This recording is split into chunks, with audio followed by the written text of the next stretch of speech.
이 약 쓰지 마시고 절대 가까이도 가지 마세요. 그게 제일 좋습니다.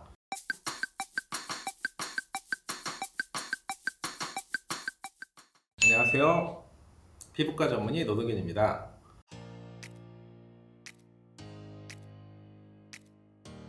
오늘은 그 여드름을 치료하는 방법 중에서 약물을 이용한 치료 방법에 대해서 알려드리고자 합니다.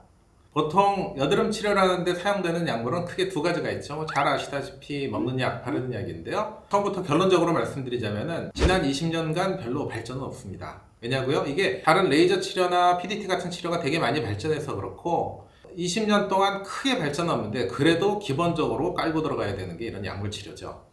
먼저 먹는 여드름 약에는 두 가지가 있습니다. 뭐 잘 아시다시피 항생제랑 피지조절제 두 가지인데요.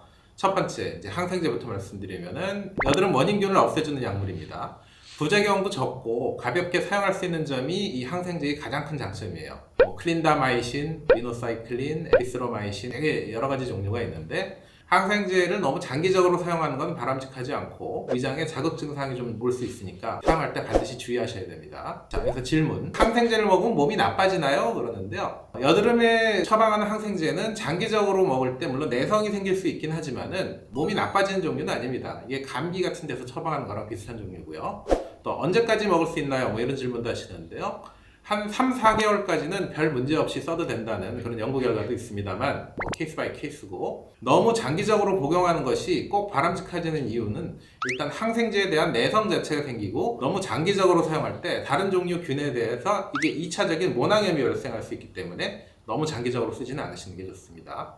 두 번째 성분은 그 이름도 유명한 이제 피지조절제, 로아키탄이라고 그러죠. 이거는 뭐 저도 어릴 때 상당히 많이 먹어봤던 약입니다만 이 피지조절제의 가장 큰 기능은 피지산의 활동을 감소시켜서 피지 분비 자체를 줄이면서 여드름 치료는 물론 발생 자체를 줄이는 그런 역할을 한다는 점입니다. 그래서 주 성분 자체가 이소티레티노인이라는 비타민 A 유도체인데 용량은 보통 킬로그램당 0.5mg 뭐 이렇게 쓰라고 되어 있지만은 보통 우리나라에서는 그 10mg짜리 한 알이나 두 알 정도 사용하는 경우가 되게 많죠.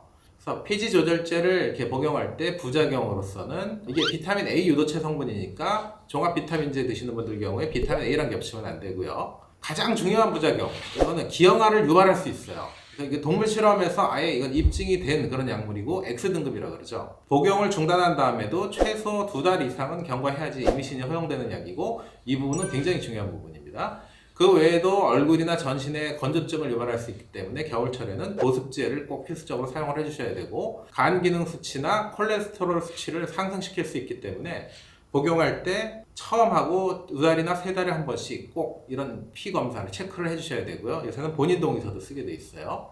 그 외에 뭐 중요하지 않은 부작용으로는 뭐 두통이나 뭐 우울증 유발, 탈모, 청소년기 성장 속도 저하, 뭐 생리불순 뭐 이런 게 있는데 되게 여러 가지 부작용이 있기 때문에 복용할 때 꼭 피부과 전문의랑 정확하게 상담을 한 다음에 피치 못할 때 처방을 받으시는 게 좋습니다. 그래서 또 질문으로서 피지조절제 이거 호르몬제 아닌가요? 이렇게 물어보시는 분들이 있는데 네, 아닙니다. 이거는 비타민 A 유도체라고 아까도 말씀드렸듯이 주름 개선용 화장품 같은 데 흔히 들어있는 레티놀이랑 상당히 비슷한 성분입니다. 그리고 부작용으로 임신을 생각하고 계신 20대 후반이나 30대 여성분들은 그냥 웬만하면 이 약 쓰지 마시고 절대 가까이도 가지 마세요. 그게 제일 좋습니다. 그 다음 질문으로 이렇게 부작용이 이렇게 많은데도 이거를 왜 씁니까? 이렇게 물어보시는데요. 이게 국내에서는 주로 저용량 요법으로 쓰고 그래서 부작용 자체가 상당히 약하고요.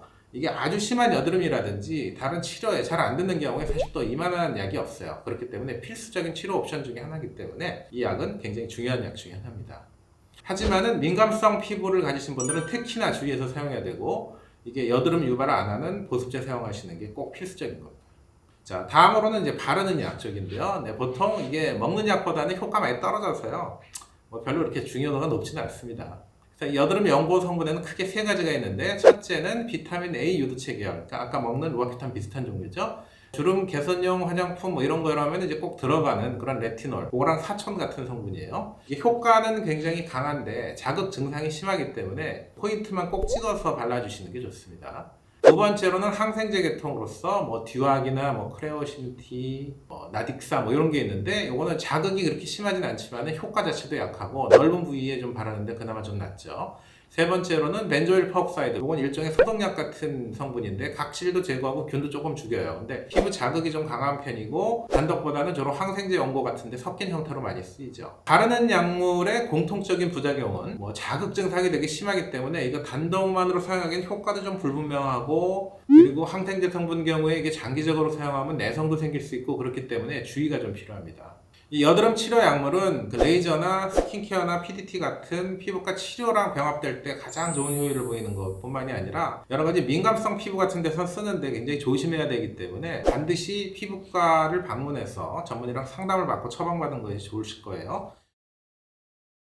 지금까지 이렇게 여드름에 사용하는 약물이랑 치료 방법, 그리고 부작용, 주의사항에 대해서 알려드렸는데 여드름 치료에 고민하시는 분들한테 많은 도움이 되시기를 바랍니다. 오늘 준비한 내용은 여기까지였고요. 구독, 좋아요, 알림 설정 부탁드리겠습니다. 지금까지 피부과 전문의 노덕윤이었습니다. 감사합니다.